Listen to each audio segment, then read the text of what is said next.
Oh hey, I haven't showed you guys my new turbo. Oh man, I can't wait till you guys see this. Easily the best piece I've ever put on the car. This thing is awesome. Check it out. Alright, alright, alright, here we go, here we go, here we go. Oh, shit must have been a dream. Hey, what's up YouTube? This is Car Addict. Nope, I do not have the big turbo under the hood. But, if I did, whose would it be and why would I have gone that way? I'm going to take a few minutes here just to talk about the turbo options right now before I head into work, because I've seen a lot of people receiving their 271 turbos, and everybody asks questions like, why did you go that way instead of PRL? Excuse me. And what are the differences? Some pretty big differences. So the first one that is also important to me, I don't know about to some people, because there's people with $20,000 Civics with $6,000 wheels on it, so they blow plenty of money on their Civic. But price. PRL, let's go 271 first. They're $1,580. I think shipping's free, and then you can pay zero tax if you're not in Washington. Pretty sure that's how it works. Now, the PRL, before I even tell you the price, I hate the way it's priced. Because if you go to PRL.com or whatever, you find that link for the turbo kit and click it, page pops up, you can think, wow, it's only like $18.99. I forget the exact price, but it's only so-and-so.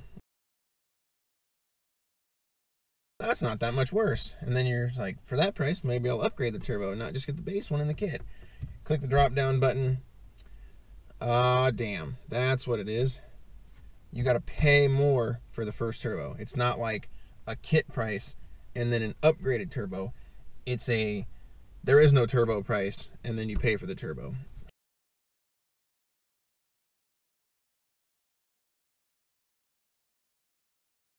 So I think it ends up being like $2,499 or something like that. So it's a lot more expensive. They do have to include more stuff because it takes their own proprietary downpipe and stuff, because while 271's fitting right in the hole where your stock one came out of, the PRL one doesn't. I mean, it'll fit right in and they include everything, so that's nice, but part of the cost has to just come from that, I'm sure. So I'll step from there right into install. Just because it's PRL and the reputation they have, I'm sure everything's included, it fits right in. It's not a hard install. However, when you take apart your car, you're getting familiar with the way it's coming apart.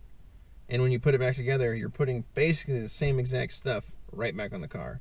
So even if PRL is easy, the 271 should just be easier because you're bolting on the same stuff you just unbolted. So it goes on the same way. You'll be familiar with it when you start. As far as power goes, well, definitely at the top end of the range, you're going to be getting more power from a PRL because you can just go with a bigger turbo in general. But, I'm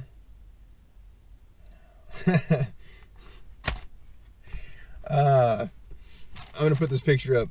I want to get this collar for my dog, and my wife just says no with a bunch of exclamation points because obviously she doesn't like it.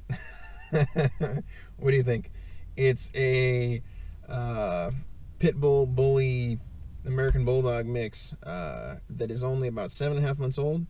It's already like 60 something pounds, so he's gonna be a big ass dog, and I think that chain looks cool on a big ass dog. Anyways, so as far as power goes, talking with a 271 for a second. Now, I'm not going to call him out because I don't think he's published his final power figures, and they're not even final yet.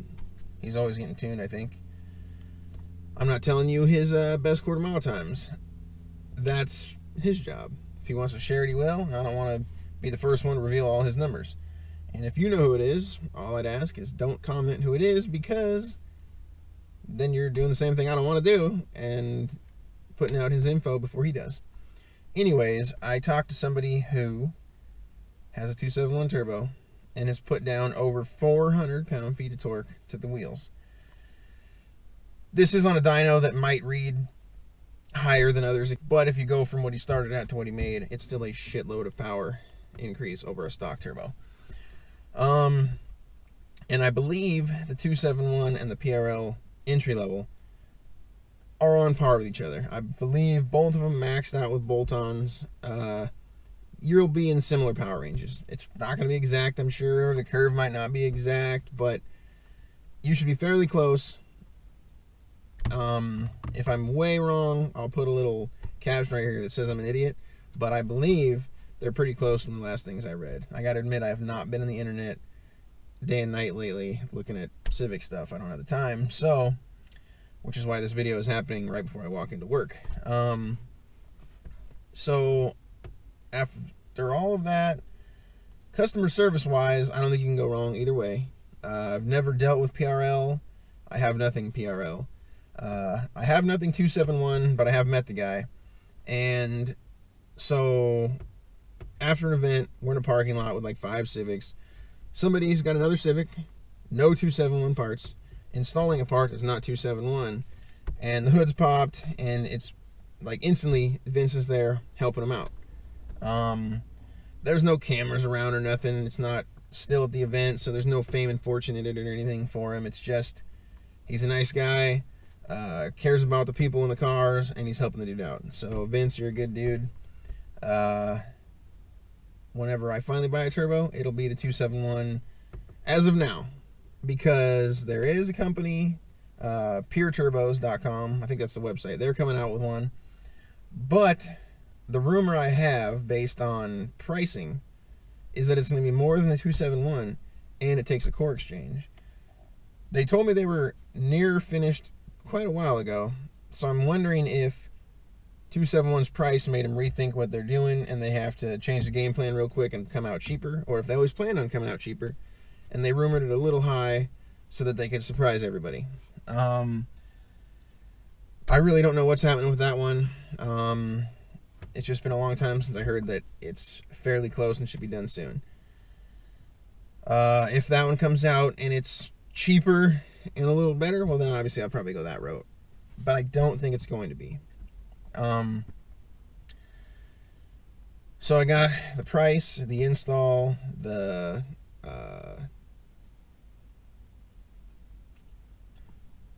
customer service and power and everything. Reliability wise, you can't really say, because you can't say 271's turbo is going to last for a long time, because 271 never made a turbo before.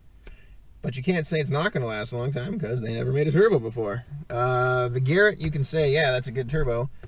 The rest of the kit's probably good because it's PRL stuff. In all honesty, they're both probably really good as far as reliability is going to come or be concerned. The last thing, and this is a huge one, I think.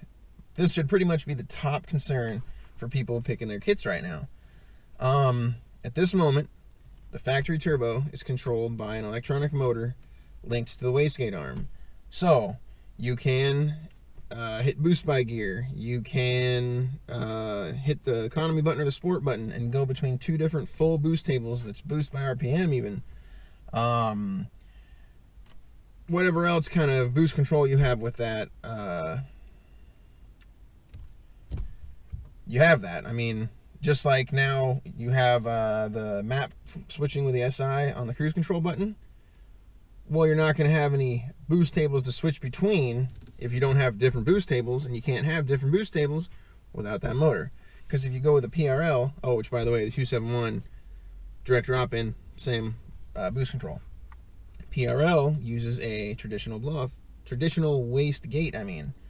Now, a spring pressure is what sets your boost basically, and then you can add a manual boost controller that'll bleed off some pressure, so it lowers the pressure the wastegate sees, so you can adjust your boost target there. But you're not going to put your boost control on your steering wheel and constantly keep twisting the knob in and out while you're driving to control your boost by gear and everything. So basically you don't have any of that.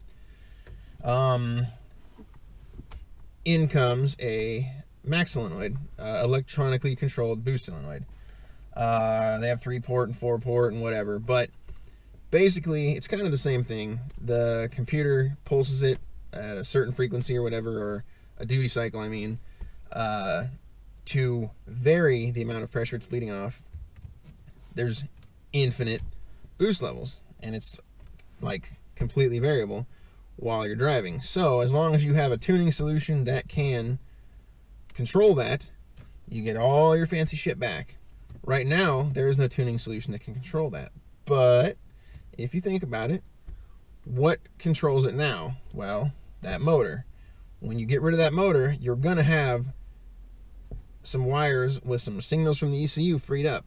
So what's to stop K-Tuner and Honda from, just like they use E54, the ECT2 signal, hijack that and use it for ethanol? Why can't they hijack the output for the electronic motor now, do a little tuning magic, and then send a different duty cycle pulse width modulation signal or whatever? I say that like I know what I'm talking about, and I kind of do, but I don't know exactly the whole pulse width modulation duty cycle crap. I know it well enough to know like what's going on, but anyways, yeah, control that from K-Tuner or Honda.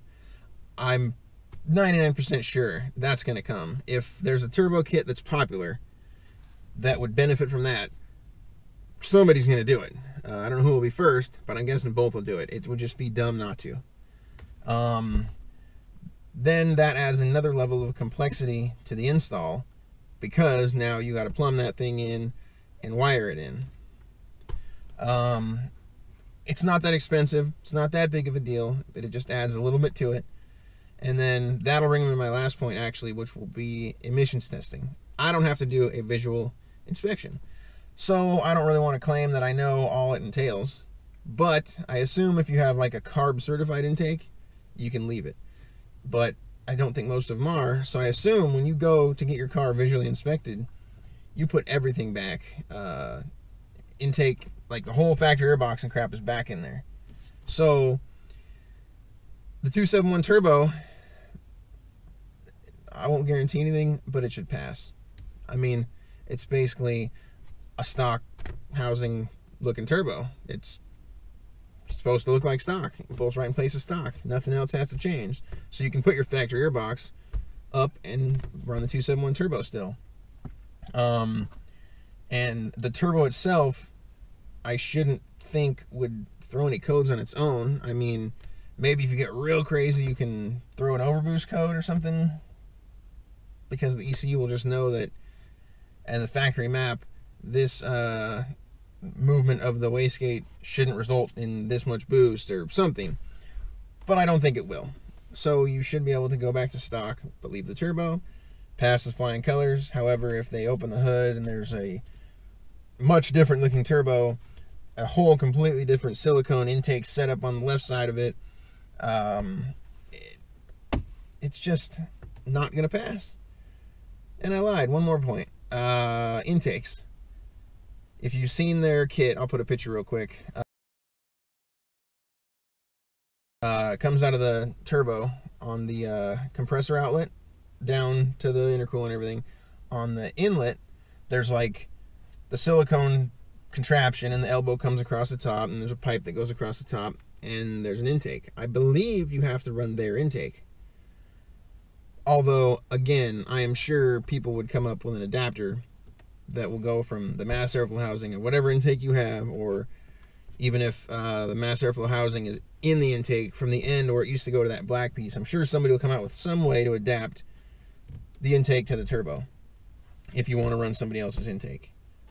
Same thing if you want to run somebody else's downpipe. Well, you're shit out of luck. You just can't. You have to run theirs. So that's another thing. You're not going to get your money back selling your used parts. So you wasted your money buying a downpipe and intake already if you buy the PRL kit, which some people don't care, but I would. So I didn't make this trying to like downplay the PRL like it's shitty or anything. It's a good quality kit, I'm sure. It's there for people who need it. I'm not planning on making 700 horsepower out of my 1.5 because it'd have to be one big ass turbo, and you probably have to rev to like 11 grand, and just not going to do that. I mean, this is almost the displacement of my engine right here. A little bigger than this, would fill all 4 of my cylinders. That's not a lot of volume to work with to try to make so much power. All right, so anyways, I got to get out of this car and get to work. So thanks for watching. Please subscribe, and I'll see you guys later.